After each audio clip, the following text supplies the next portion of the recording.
And so that's where the unconditional love comes in. And as I stopped and I went, oh my God, okay. And my little girl in me was like, it's okay that you judged.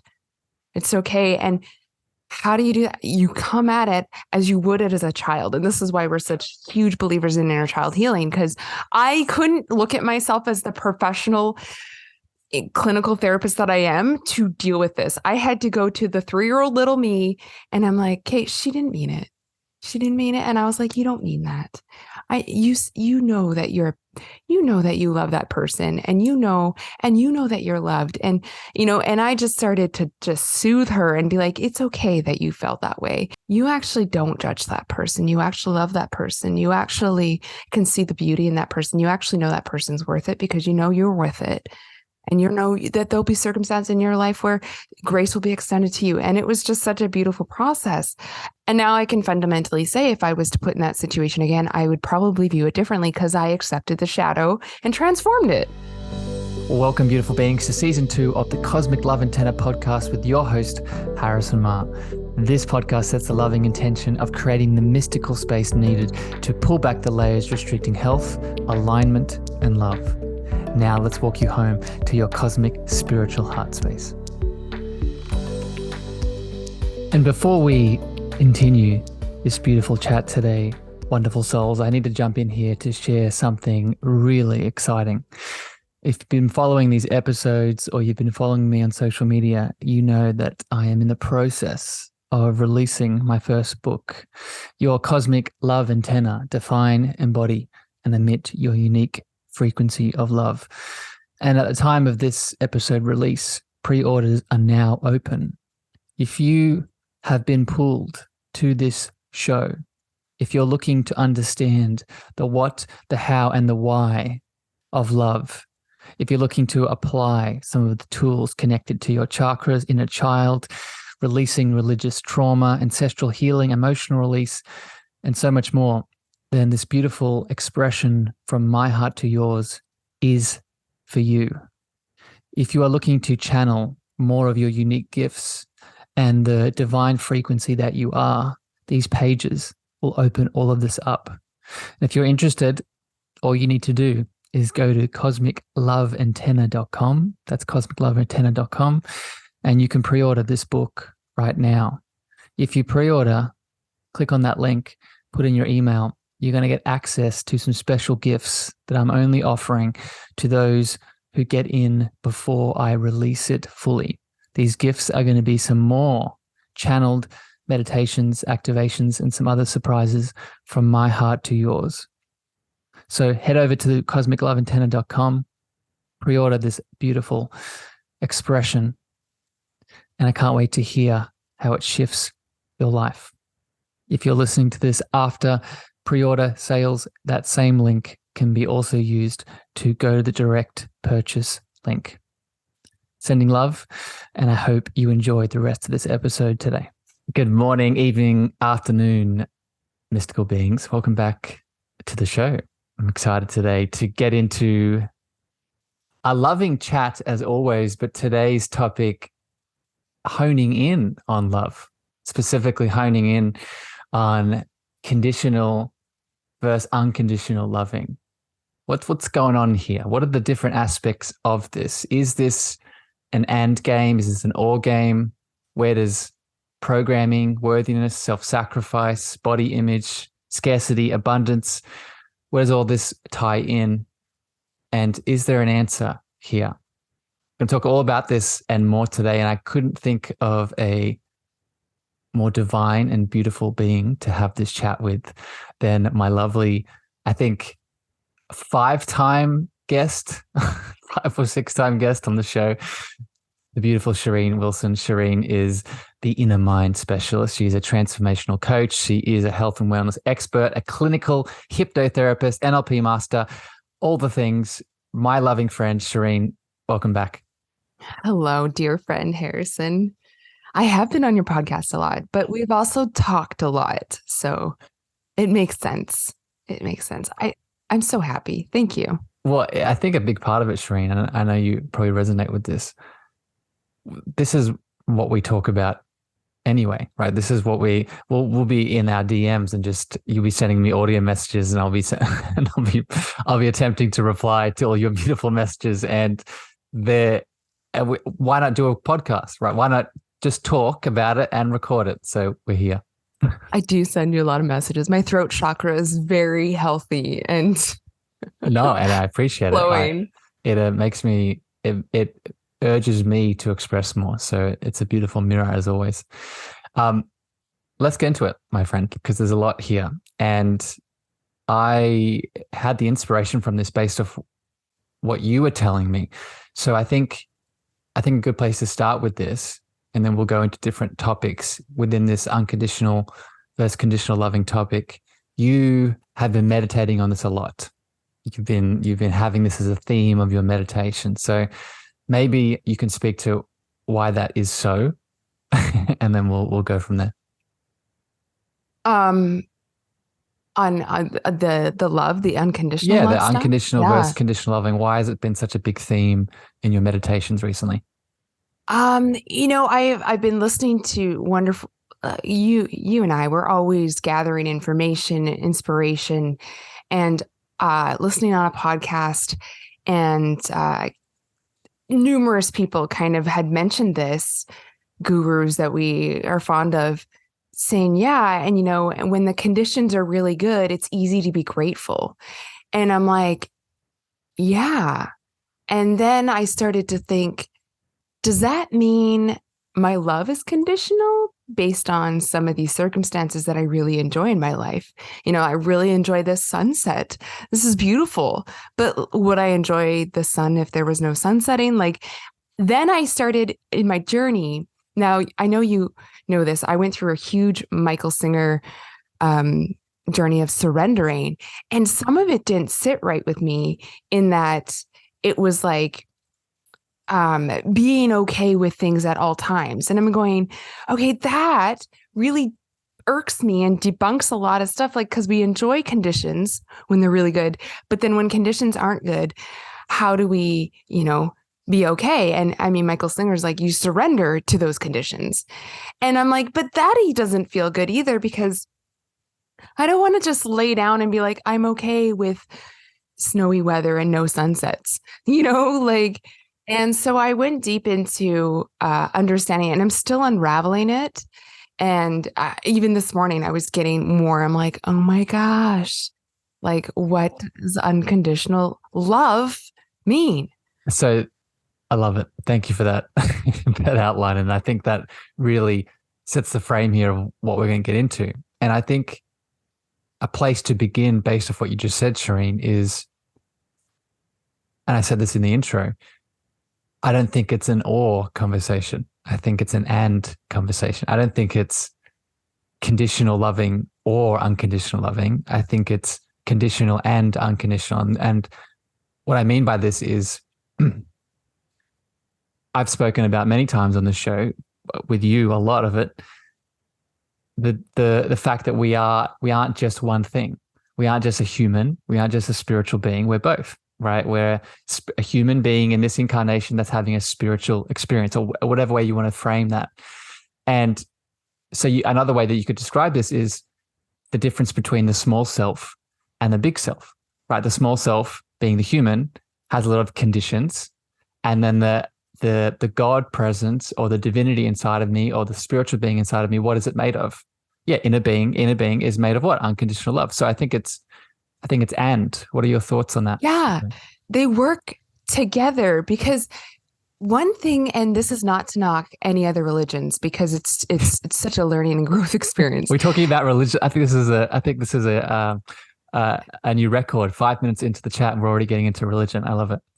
But I mean, I really enjoy, I went down the Buddhist path, and I so enjoyed it, but it kind of came to a place of neutrality is the only thing, and wanting nothing is the key to your happiness. And I'm going, I really disagree with that, because did I come to earth to just to just sit and ohm all day?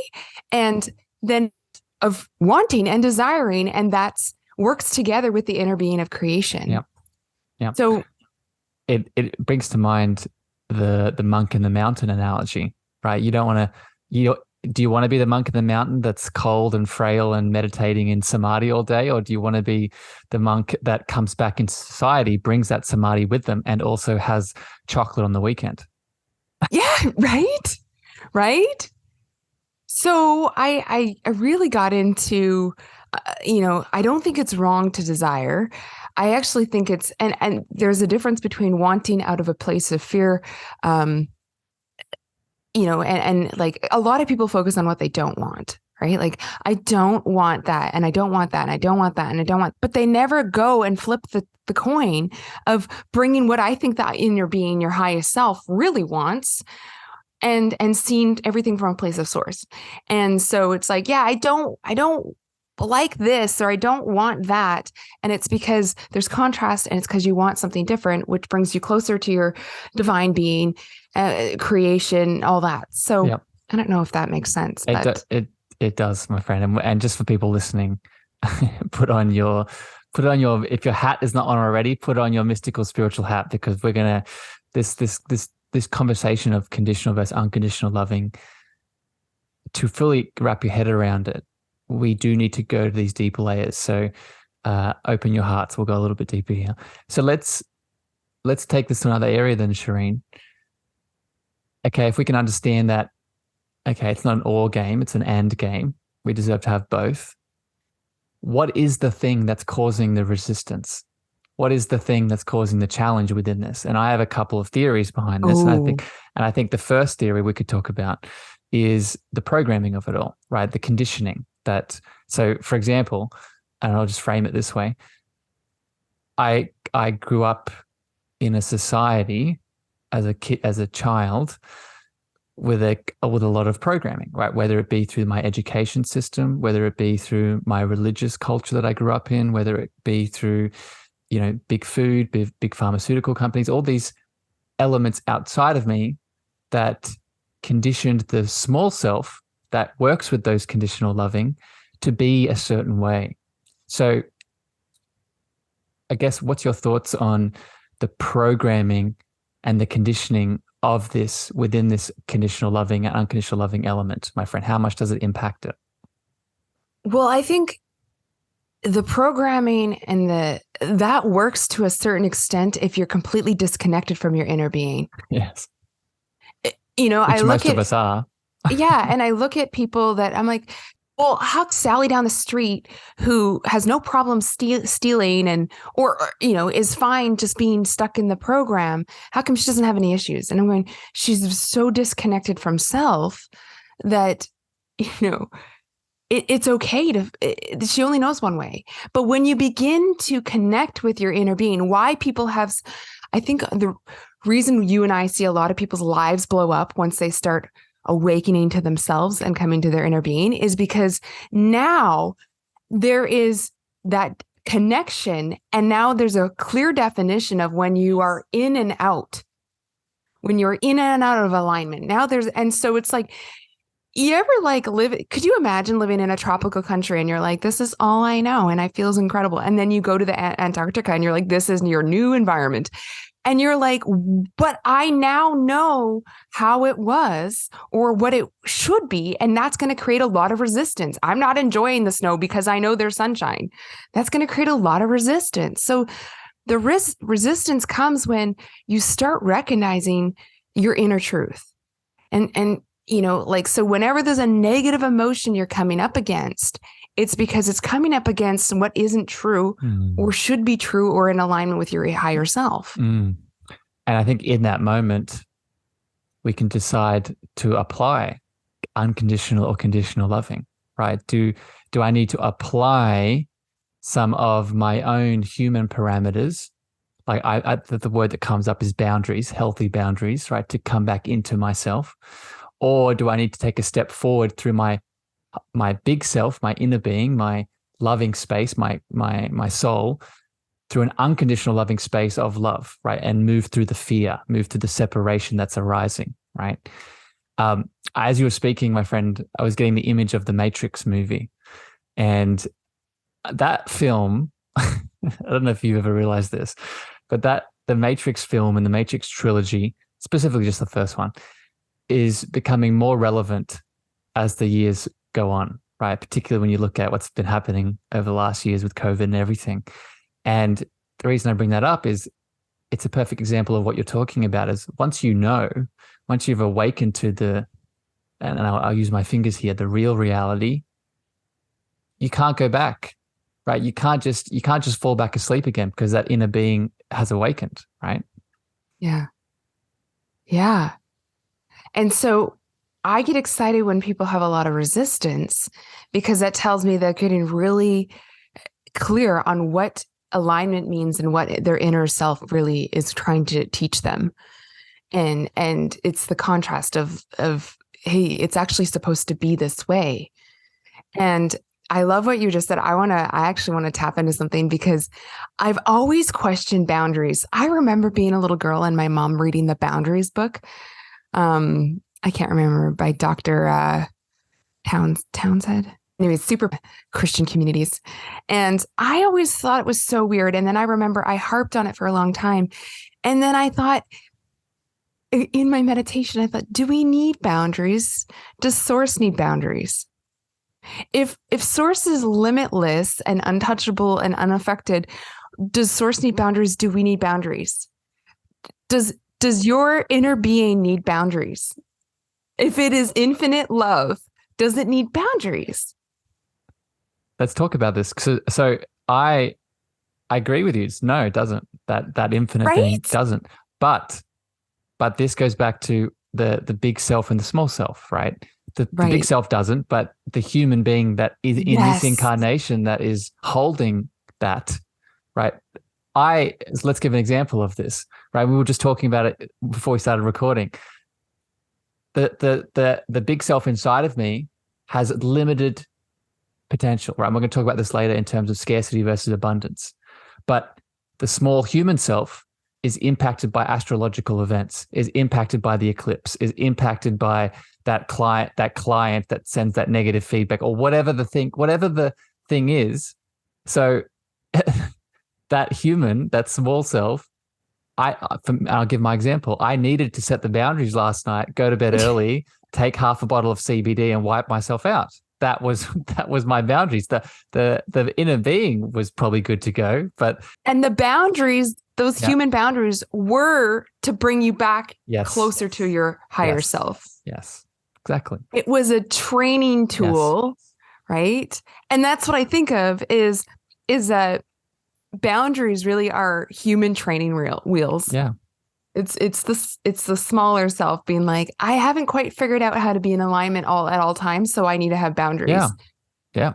And just so people are keeping up, that's the conditional loving, right? We could insert boundary with conditional loving here, right? Just so people we're keeping up with everyone. Oh, that's so good. Yeah. So it's, again, it goes back to the hypothesis that it's not an or game, it's an and. And I would say another piece here, I know we're both a big fan of Gabor Mate's work, right? I think that's a big part of why within his healing paradigm, he talks about awareness really being one of the main keys, right? You need to have awareness to know, right? Am I in that unconditional loving state where that spirit, that higher being is flowing through me and I'm in it, I can give all the unconditional love in the world? Or is my body wiped out? Right? I can't go to dinner with my dad tonight because I need to sleep. I need to put up my boundaries, right? Yeah. I think that's so good for people to understand, because there's so many people that live and die by the boundaries. And again, we're all guilty of this. Like, I hope I don't have to have boundaries in every single relationship for the rest of my life, because that's a lot of work. Yeah. I hope I can just get to a place where I'm so divinely guided in alignment that I am unaffected. If you're 20 minutes late, I am unaffected. I don't need to be like, okay, here is my cancellation protocols. And I'm just like, cool, because everything is working for me and I'm in my highest good. And guess what? Your 20 minutes late is actually working out for me in the best possible way. And I feel good in those 20 minutes that you're running late, because, and it's mind blowing. It's mind blowing. I think that is really when people refer to ascension, right? When you're talking about ascending and reaching different stages of enlightenment. I think that's a big part of it, right? It's being able to allow your presence to be in more presence, right? Allow your presence to be in more situations where, you don't have to be too reliant on all these things. Speaking of presence, right? Speaking of this higher being and this inner power inside of us that works to that unconditional loving space. I think another element here, my friend, that a lot of us, myself included, have challenge around with exporting our unconditional love into the world, or just holding that unconditional loving space, is this idea of worthiness, right? Feeling worthy of it. So I'm wondering, what are your thoughts on this? This is such a big one. I'm going so deep into this. Like, especially, I'm sorry if you have a background in religion or faith, like selfless love, and like you need to love others first and all this. And actually it's not true. Like, you need to love yourself first. And I am really beginning to understand, the more I love myself, the more I meet myself, my connected self, my higher self, the more I tap into that, the more expansion and extension I have for everyone around me. And you really cannot fake that. Vibrationally, you can. I can say, Harrison, you look really nice today. And meanwhile, I'm like, I hate the way I look, and I hate everything in my life, and I don't like your hair, Harrison. And, and I can say that and fake it. But guess what? That doesn't feel good. That doesn't feel good. It's my inner self. I'm going to walk away being like, I just feel like I'm not an authentic person, because my inner being is going, because you're not coming into an alignment. So there's creating resistance in when you look at people. I always wondered, when I walk into your room for so many years, I'm like, I just wish I could just look at people and just see the good in them, and not, the ugly pair of shoes they're wearing, or like that funny laugh they have, And at first I thought, oh, it's PTSD. It's my critical mind, and it could be all those things. And then I realized it's because whatever I'm reflecting out there, projecting out there, is within me. Yeah. I am so worth feeling good all the time with my inner being, and knowing exactly how I feel with my inner being. I can't afford to have a negative thought about myself. I cannot afford it. It's just not, I cannot go there, because if I have a negative thought about myself, I'm in a misalignment. I'm disconnected from my higher self, and everything else goes to shit. Yeah. Well, let's talk about those negative thoughts, because I think this is we could connect to the worthiness, because what is the thing that is reminding us of how unworthy we are? It's those negative, there's conditioning, and all those negative stories, or those negative thoughts, or those negative beliefs. Our focus. Yeah. But what I want to encourage people to do here with those negative thoughts, those aspects, let's change thought, belief, story to aspect here, just so we can have it all together, is how we move through that and come back to the unconditional level, come back to the source, or come back to the higher self, is not by pushing up against that aspect, that negative thought, not by pushing it into the corner, not by ignoring it, numbing it, suppressing it. I've found, and maybe I'll get your thoughts on this, Sheryne, that aspect, that negativity, what do we want to do? Right? We want to love it, right? We want to invite it into our light. What is it? Most likely it's a shadow. Most likely it's either a part of our shadow, or, like you said, it is a part of something that we're attracting in through our space, right? We're attracting it because we need to see a part of ourselves. So in either situation, and this is where now unconditional loving comes in, we need to see that piece, feel that piece, and love it. What are your thoughts on this, Sheryne? Oh, well, like, I don't know if I was sharing this with you, but like last week I had an experience where I caught myself judging somebody totally going against what I even believe. But it's one, a program, and two, an insecurity, and run with those. And there's my shadow. And I was like, I cannot believe I actually believe this. I could not believe. And then I felt ashamed. I burst into tears, because I'm like, oh my gosh, like I am person who speaks against this. And here I am actually in that judgment state.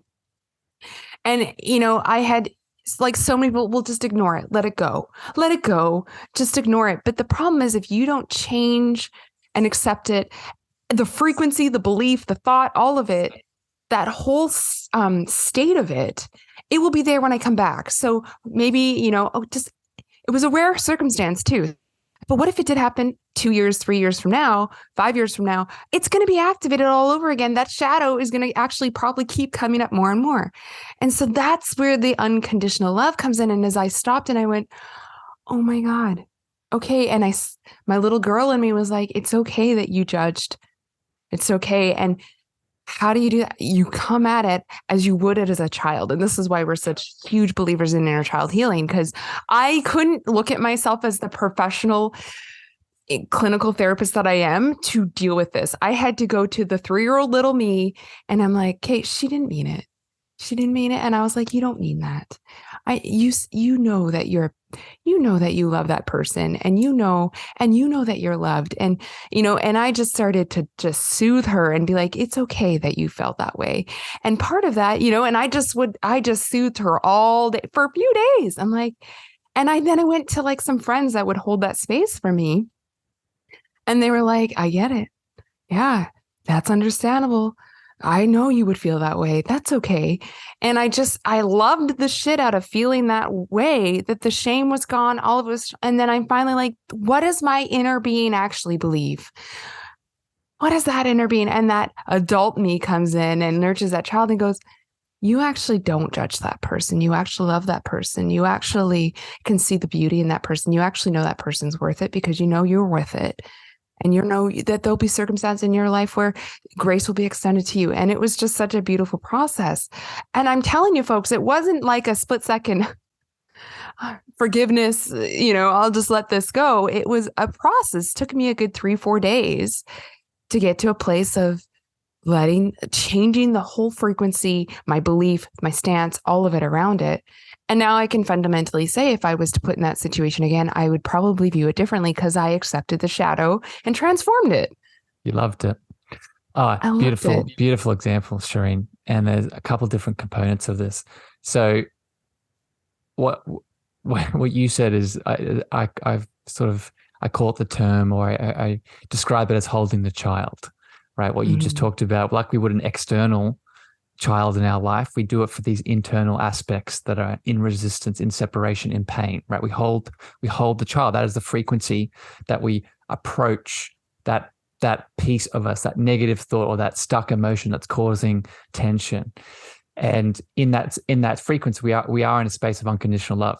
But I want to point out some other things that you mentioned here that I want to make sure people heard it.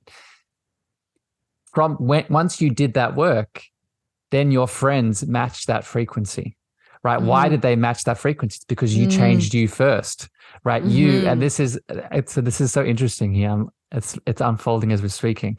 This is where the conditional loving comes in, right? You made the conditions, you held the child, right? You made the time to do that. How do we do that? We probably need to do boundaries. We probably need to set up some parameters so I can tap into my unconditional loving state, hold the child. And then from there, things change. My reality changed. I attract new people, all right? I impact new people. The point that I really want people to take home from this is what Sheryne said about this being a child aspect.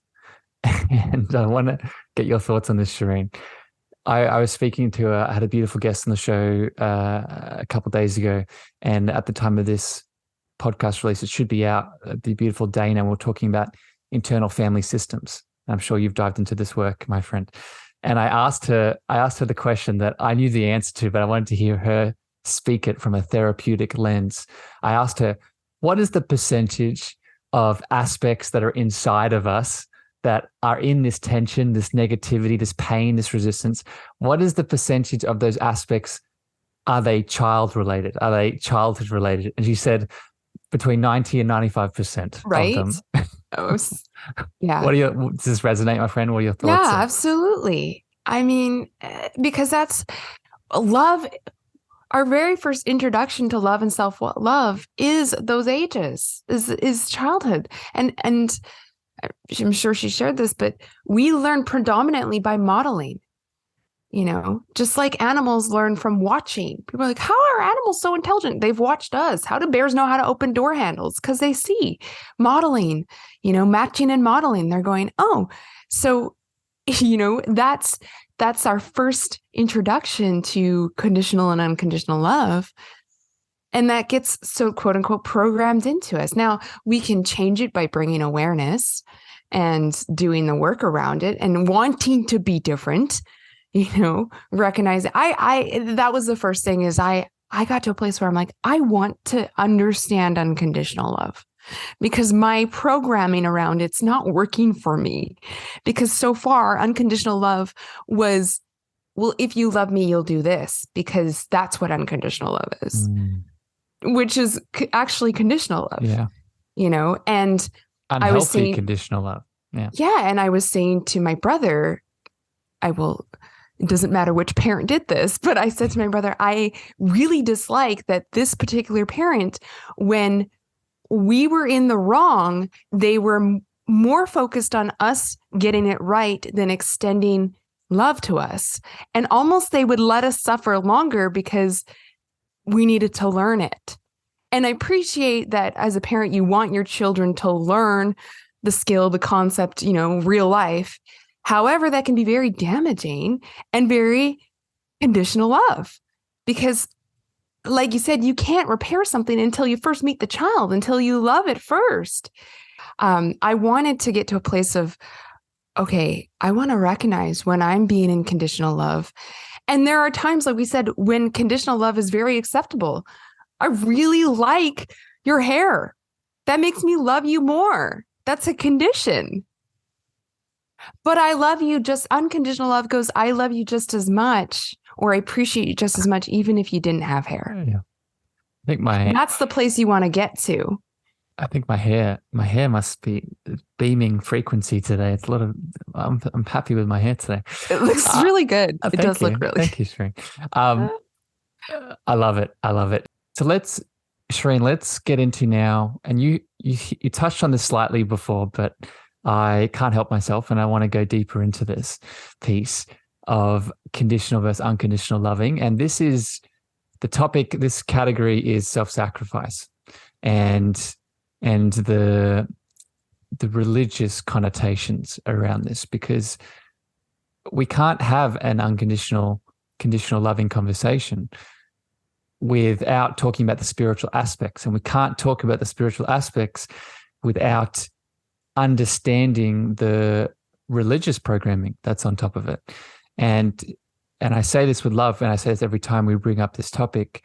We're not here to blame and shame the beautiful religions that are out there. I know both Sheryne and I hold the view that there are beautiful, loving, mystical foundations of all religions. However, there are a lot of traumatic layers, man-made layers and programming on top that leads to a lot of separation and tension and trauma. So I'm wondering, my friend, where do you think this religious idea of self-sacrifice plays into this confusion around conditional and unconditional love? Here's what I've noticed is that when I am in alignment with my highest being, my inner being, and I'm connected in my human, what I mean by that is my human part is working congruently with my highest best self, my inner being. It's really easy for me to compromise. It's easy for me. Like I said, you're running 20 minutes late, not a problem. And some people are like, wow, you're sacrificing your time. It can look that way, or, yeah, I have no problem. Hey, babe, you pick the next vacation. Don't care. And it can look like I'm sacrificing. It can look like it. But here's the difference is I'm in that place of abundance, and I'm in that place of overflowness, fluidity, where I can allow that. Now, if I really want, this actually happened. I have no desire to go to Alaska, and it does not, As of now, my inner being, I'm not in alignment with that. My humanness is like, we just can't match Alaska with the inner being. Like, we just can't go there. I have no desire to go on a cruise to Alaska. And so I could just go, you know what? Oh, you know what? I'll go to Alaska for you because I love you. But now I'm acting. What I'm doing is I'm abandoning myself. I'm abandoning where I'm at. I'm not being honest with where I'm at. Now, my inner being does not give a flying whatever where we go, but the whole point is to come back to that inner being, that human being, which is just as valuable. It's like we don't want to go to Alaska. So we need to work on why and figure that out and clear that up in order to get to a true place of sacrifice, so to say. Because I think if you're sacrificing out of alignment, you're really abandoning yourself. All of you. That's the piece here that I really want people to hear is insert resentment, right? I'll go to Alaska the entire time. I'm like freezing. I hate it here. Why did you bring me here? I don't like this. That's what's going to happen. And then you project, right? You project and you blame and shame the people, the person, the outside elements. Right. It's your fault. And in that act, what are you doing? You're also giving your power away, right? You're saying that this thing that was out of my control is also now the thing that's causing all my pain, and there's also nothing I can do about it, right? So that's not how your inner space of radiance and abundance works, right? And I'm going to talk about this next, but that inner space of that unconditional loving space inside of you, that higher self, that inner being, that all the things we've been talking about thus far, its nature is abundance. It doesn't know anything other than that. So if you are feeling like you're not that, not only are you not connected to the unconditional love and not connected to that inner being, you're also stuck within the small self, the human, that has placed conditions that was not in its favor. And a big part of this, because I want to get back to the religious piece, is that many of us, and myself included, I know Sheryne has experienced this, where we have a lot of religious trauma that tells us that this is how it should be, right? If I am acting this way, if I am acting in this self-sacrificial way, it is what God wants. It is what that higher being wants. It is what that divinity inside of me wants. And this is what I would question, right? Because if it's not leading to expansion, if you're not in a space where you're lit up, even if you are putting other people first, then I would actually assert that you're not connected to that divinity. I would assert you're not connected to that higher power, that inner being that's inside of you. Do you agree with this, Sheryne? Yeah. The whole point, I think, of some of this religious connotation around sacrifice is to show that there's love there. It's like sacrifice is supposed to be this byproduct of unconditional love. But if you're doing it because for the wrong reasons, so to say, which we've just explained, well, you're even more disconnected and further away from love than ever. Yeah. Yep. And I'll explain another piece of this, and I want to get your thoughts on this, my friend. And this connects to the self-sacrifice of it all. And one of the areas this shows up in my life, and I'm sure it does in yours too, Sheryne, is in my business life, right? In my business, in my coaching, in my podcast, all the things. And I know a lot of healers and entrepreneurial men and women listen to this show as well, so you might resonate with this. It shows up for me within the imbalance of the doing versus the non-doing, right? The having to do all the things within the business context. And if I'm not doing all the things, that means I'm not expanding, or I'm not bringing in abundance, or I'm not bringing in opportunities, or I'm not bringing in expansion. And I want to get your thoughts on this, Sheryne.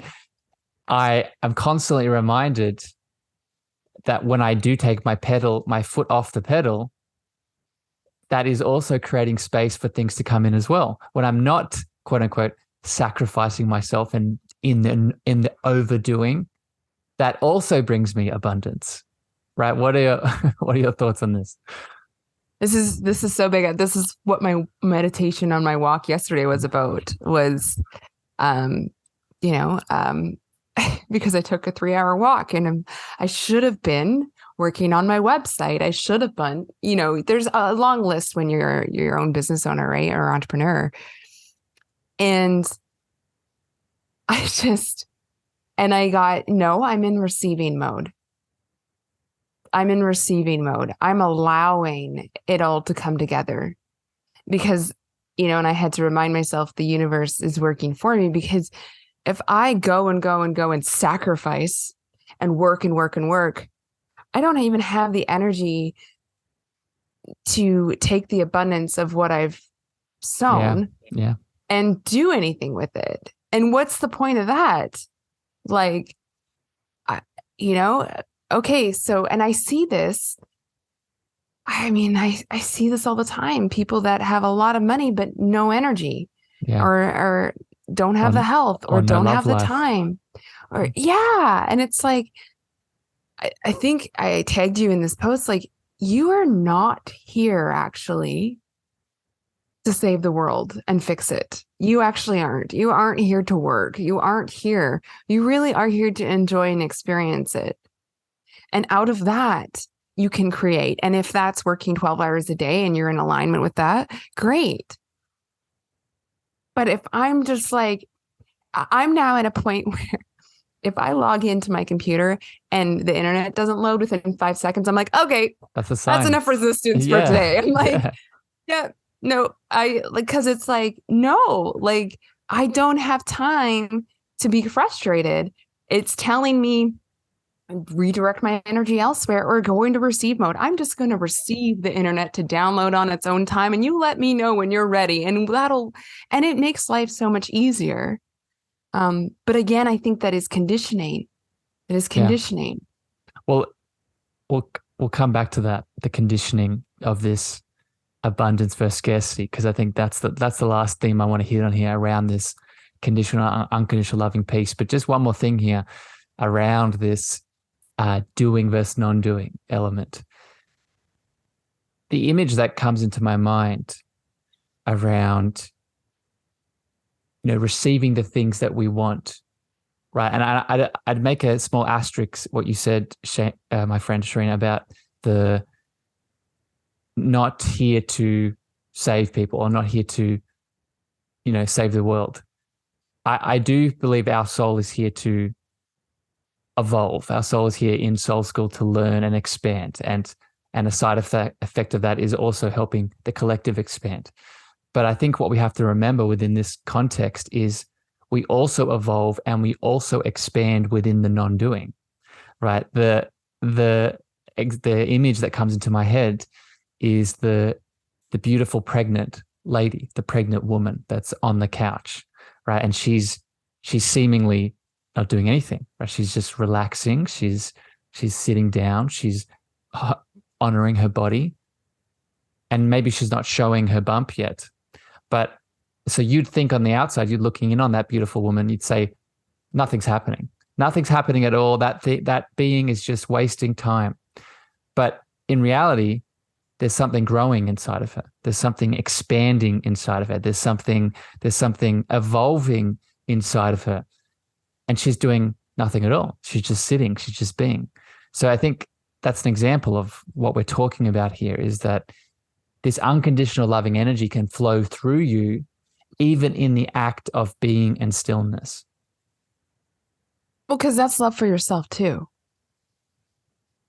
Right? Like that, I mean, I felt so loved on my walk and so fulfilled and so tapped in. And so I was appreciating, the leaves and the trees. I mean, it's autumn here.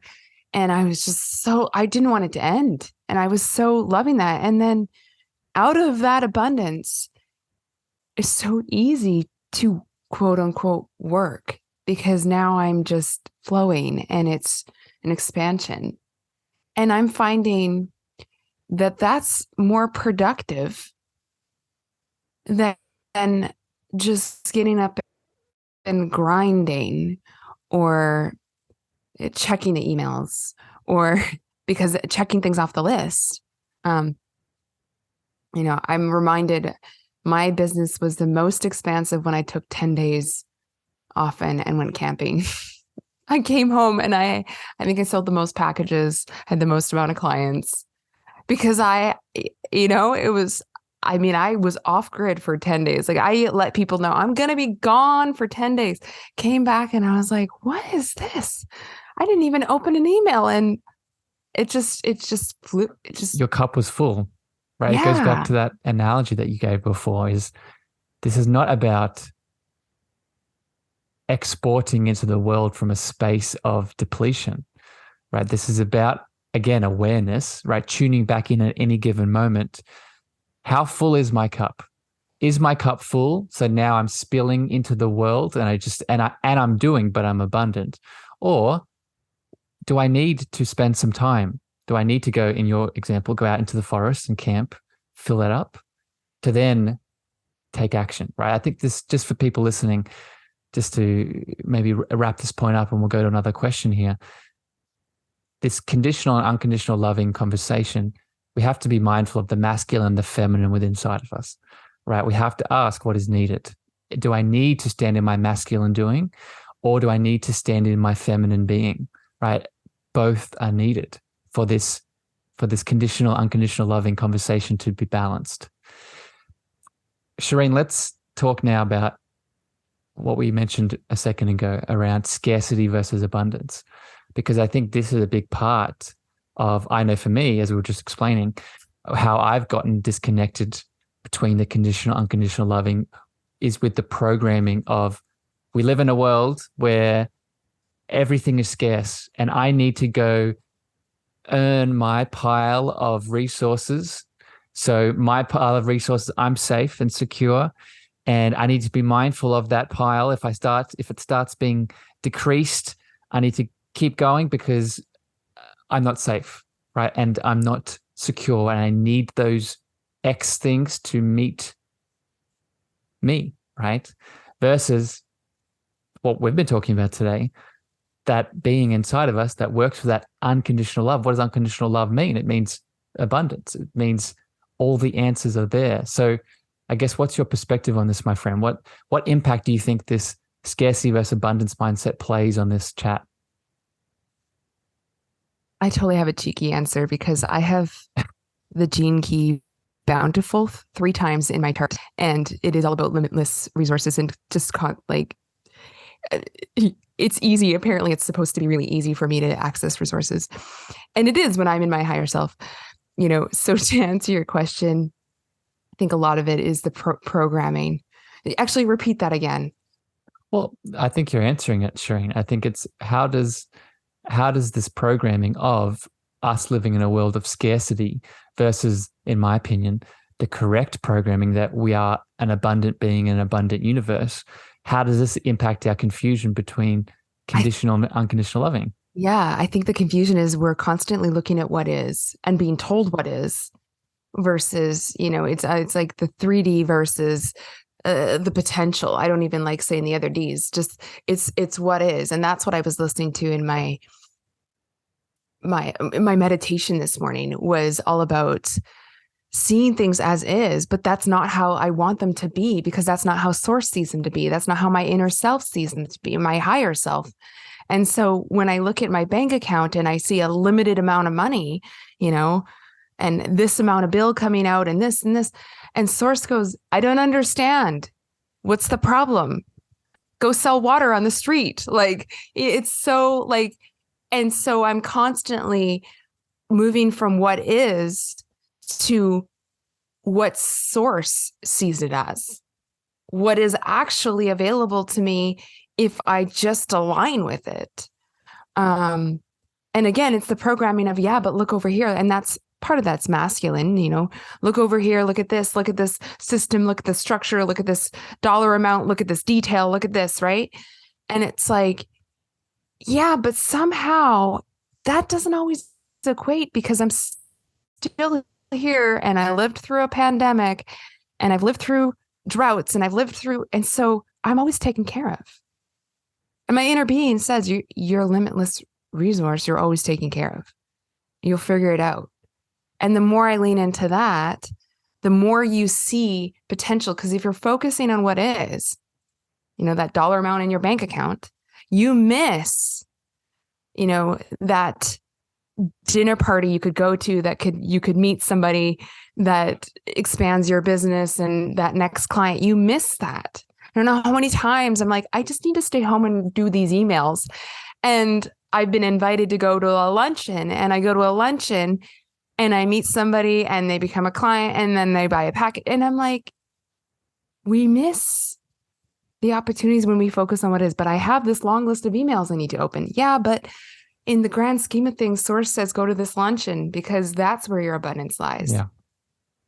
I think so just to jump in here, Sheryne, I think, with this abundance piece, we need to look at how our life is unfolding, right? And I think the big word here is feel, right? How do you feel?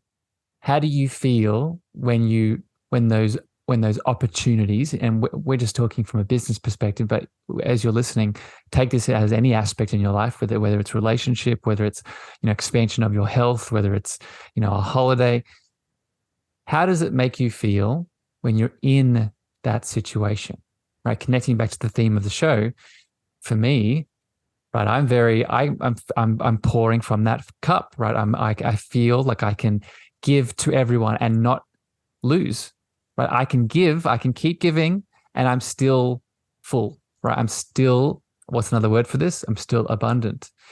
Versus, how do you feel when you're in that scarcity mindset? How do you feel when you're looking at that bank account, right? Or you're mindful of the resources. How does it feel? To me, it feels restrictive. It feels small. It feels tense. It feels tight. Anxious. Yeah, anxious. Right. So let me just ask you, this is a hypothetical for people listening. What state would you rather be in? And more specifically, and this, I'll get your opinion on this, Sheryne, which state do you think is your baseline? Which state do you think is your birthright? Which state do you think that's being inside of you is made from? Right? Yeah. What comes up? Well, your natural state, right? Your natural state. This is why I love doing happy childhood regressions on people, because they can be absolutely life transforming, because they'll be taken to a memory of just playing in a sandcastle and the exuberant joy they have. And they're like, it was just sand. And I'm like, yeah. And that's your natural state of being. And they're like, it felt so good. And I have to remind you, it's not the conditions. It wasn't the sand. It helped, but it was because you were fully embodied in your childhood, your inner being, because that's all you knew in that moment. You didn't know you had mortgage payments in 20 years. You didn't know that your mom and dad were fighting. You didn't know all that. You were just focused on being. Yeah. And how powerful that is. This keeps coming up in this chat. This is where our conditional loving can be really powerful, because it allows us to come back to this truth, right? A properly balanced conditional loving choice should allow us to come back to the remembrance of this state that we are, this unconditional loving, abundant, creative state that we are, right? That's how I'll use Sheryne's example, right? She made the choice to go on the holiday, to allow her fluid feminine to come up, right, through conditions, putting up parameters so that abundance, so that creation, so that unconditional love could flow again, right? So I think that is really the synopsis of this chat today. This is not an awe conversation like we started with. This is a awareness. This is flowing back and forth. And I'll get your thoughts on this to wrap up, Sheryne. It's a appreciation that we are both, right? We are that beautiful, abundant being within a human that likes to work in parameters that can be in our favor. That's you said that so well right there. Yeah. I love it. There's my And I love intro. that yeah, I love that you hit on the feeling, because that's what tells us so much if we're in that alignment or not.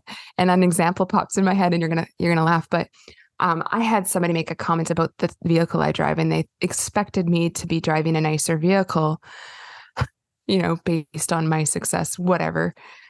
And it's funny because I teared up when I found this information out with a friend, and he's like, "It's okay. Like, you have a nice vehicle still." And I said, "No, you don't understand. I feel so wealthy that I am like, I am sad that this person thinks that I'm not, because I feel so abundantly wealthy that when someone says I'm not, based on I don't have a certain brand of a vehicle yet, I'm like, it's so far from my inner being, because I feel so abundantly wealthy that it's only a matter of time that will actually translate, if I choose, into the physical. I could have a very fancy car, and I probably will eventually, but right now I just feel so wealthy that it doesn't matter. Doesn't matter. I'm like, I feel so wealthy. I teared up. It's okay. You'll get a knit. No, I feel so wealthy right now. I have clothes and food and water and friends and like a business that's constantly growing and clients. I feel so wealthy. I think I hope that there's many components of this chat that you take away today, beautiful listeners, but that idea that abundance is more than the conditions that people project onto us, right, is a really powerful description of what the unconditional loving state is, right? Sheryne, I think we did it. I think we went to a lot of spiritual, mystical spaces today. This is, like I said at the start, I think this is a chat that both you and I would have normally. And I just wanted to share this today for people listening to really understand the beautiful nuances of this, of conditional versus unconditional loving. And I hope this has hit your hearts and given you a new lens and potential framework to step out into your world with. Sheryne, any other final pieces you want to add before we wrap up? No, I'm just so grateful. I feel so abundant at this moment. Like, I'm so grateful for the conversations that we have. And I hope that people are starting to get, because it took me weeks to unravel the unconditional and conditional love, because both, like you said, both are necessary. They come together, they make life. And so I'm hoping the listeners are on that path of unraveling and are starting to get it. So yeah, thank you for today. You're welcome, my friend. And I feel it. I feel that in the field. All right, beautiful listeners, thank you for tuning in. Thank you for opening your hearts to this chat. As always, if it did bring you some value, please share this far and wide with your friends, your family members, your lovers. We'd also appreciate any feedback, any comments over on Spotify and Apple, but we love you unconditionally, regardless. And we send you light, we send you love, and we hope you have a beautiful rest of your day. Bye, everyone. Before I leave you today, beautiful beings, I'm so excited to share a special announcement just with you. On the 20th to the 23rd of April, 2023, I and a fellow guest of the show, the beautiful Ali Paws, will be hosting live in Tulum, Mexico, the Cosmic Heart Tour. If you listen to this podcast week to week and you resonate with my frequency, with my voice, with my love in any of the topics I share with you, then most likely it is time for us to connect and heal in person. So I invite you to join us in Mexico. Join us for some meditations, activations, yoga, cranial sacral therapy, a book release, a live Q&A, poetry, and so much more. These spots are going to fill up super quick because our intention is to make this exclusive and intimate. So please DM me Cosmic Heart Tour on any of my social channels. That's Cosmic Heart Tour on any of my social channels, Facebook, Instagram, TikTok, LinkedIn, and we'll book in a meeting so you can join the love. I'm so excited to connect with you in the flesh. Thank you for listening to the Cosmic Love Antenna with me, your host, Harrison. If you gained value or this episode hit your heart, please remember to share this out with a friend, a family member, or a lover. You can also leave your love over on Apple reviews and Spotify star feedback, and this helps me spread my frequency to more souls in need. Finally, if you want to connect with me deeper, want to reach out, interested in coaching, please follow me on Facebook, Instagram, TikTok, and LinkedIn at Harrison Meagher, Meagher spelled Meagher. Sending you so much love.